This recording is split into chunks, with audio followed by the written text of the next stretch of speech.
Chapter 3. Finding the Secret Garden. When Mary woke up 2 days later, the wind and rain had all disappeared, and the sky was a beautiful blue. "Spring'll be here soon," said Martha happily. "You'll love the moor then, when it's full of flowers and birds." "Could I get to the moor?" asked Mary. "You've never done much walking, have you? I don't think you could walk the 5 miles to our cottage."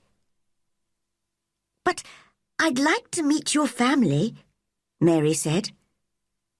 Martha looked at the little girl for a moment. She remembered how disagreeable Mary had been when she first arrived. But now, Mary looked interested and friendly. "I'll ask Mother," said Martha.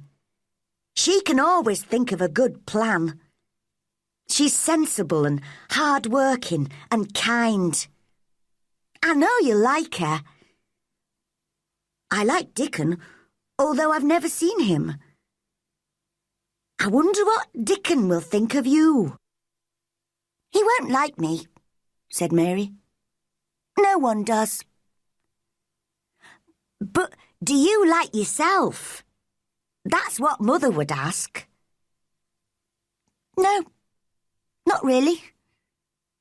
I've never thought of that." "Well, I must go now. It's my day off, so I'm going home to help Mother with the housework. Goodbye, miss. See you tomorrow."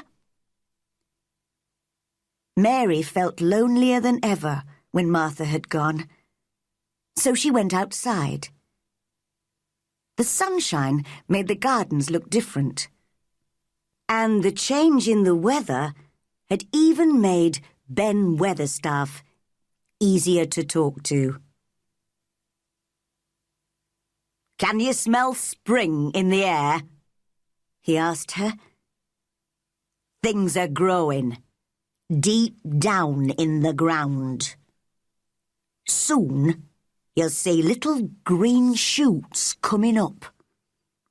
Young plants they are. You watch them." "I will," replied Mary. "Oh, there's the robin."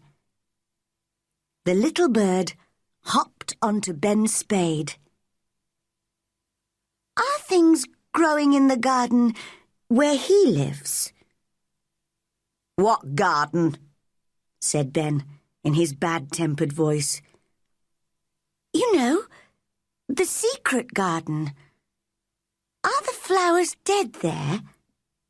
She really wanted to know the answer.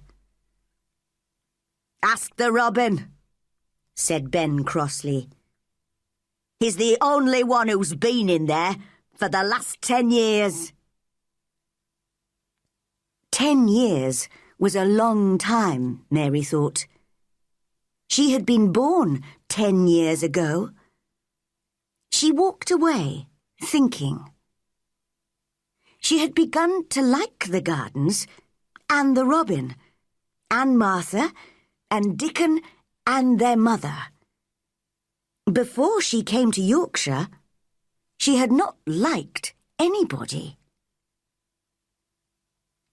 She was walking beside the long wall of the secret garden when a most wonderful thing happened. She suddenly realized the robin was following her. She felt very pleased and excited by this, and cried out, "You like me, don't you? And I like you too." As he hopped along beside her, she hopped and sang too, to show him that she was his friend. Just then, he stopped at a place where a dog had dug a hole in the ground.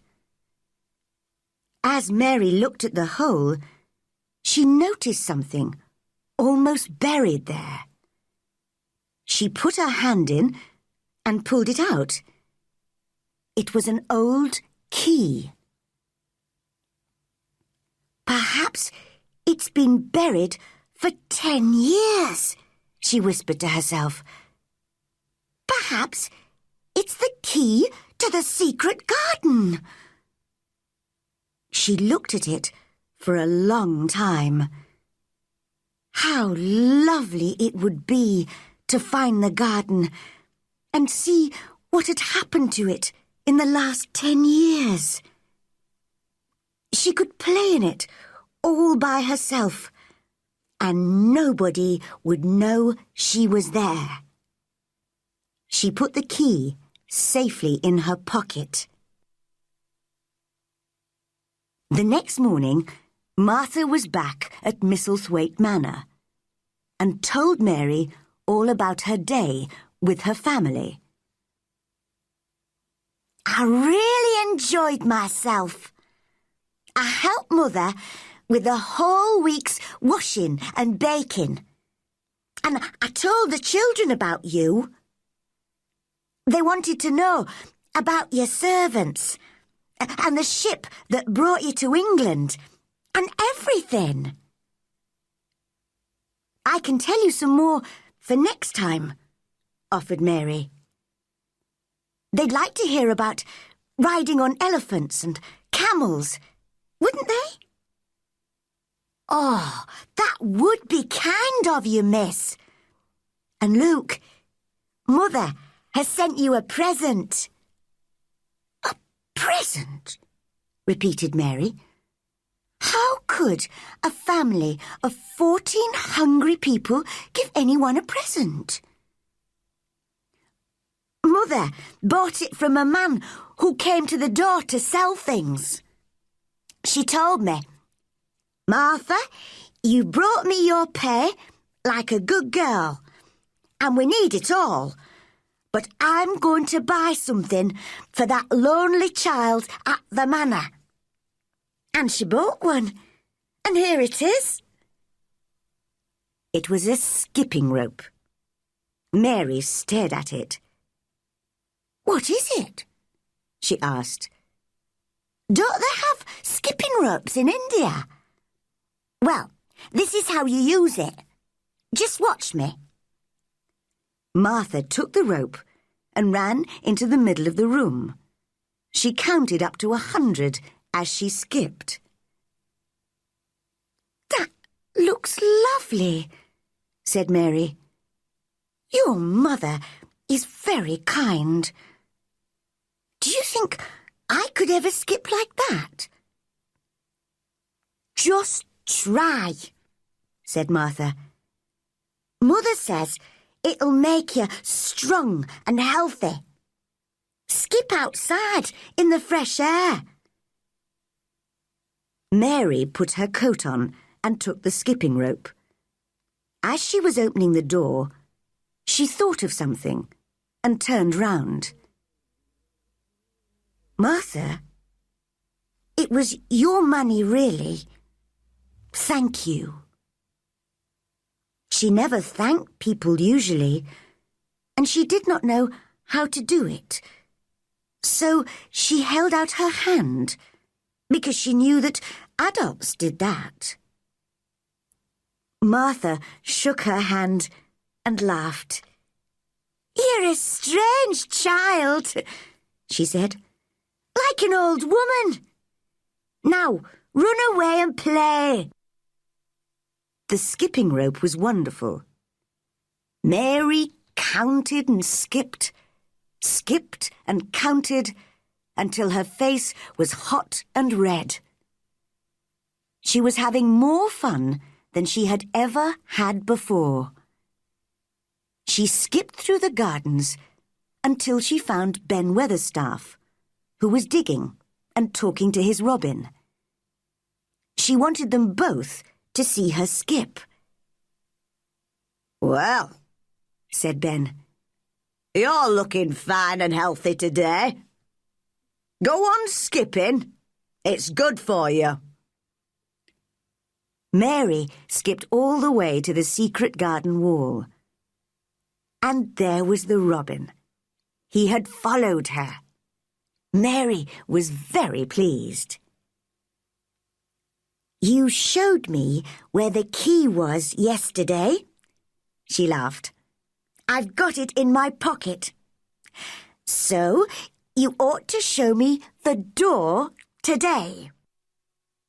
The robin hopped onto an old climbing plant on the wall and sang his most beautiful song.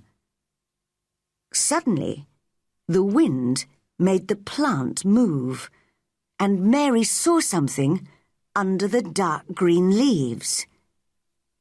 The thick, heavy plant was covering a door. Mary's heart was beating fast, and her hands were shaking as she pushed the leaves away and found the keyhole. She took the key out of her pocket, and it fitted the hole. Using both hands, she managed to unlock the door. Then she turned round to see if anyone was watching. But there was no one. So she pushed the door, which opened slowly for the first time in 10 years. She walked quickly in and shut the door behind her. At last, she was inside the secret garden. It was the loveliest, most exciting place she had ever seen.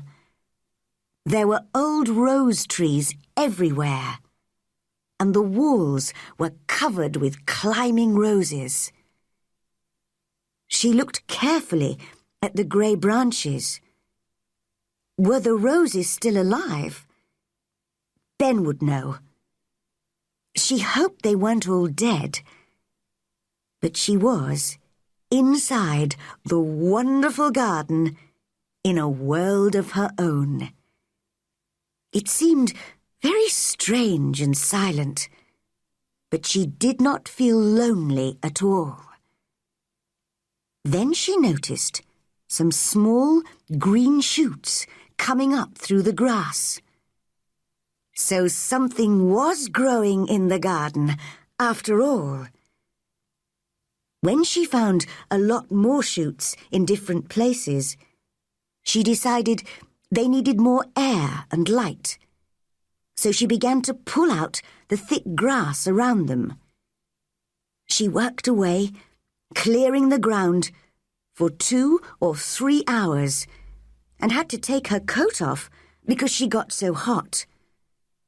The robin hopped around, pleased to see someone gardening.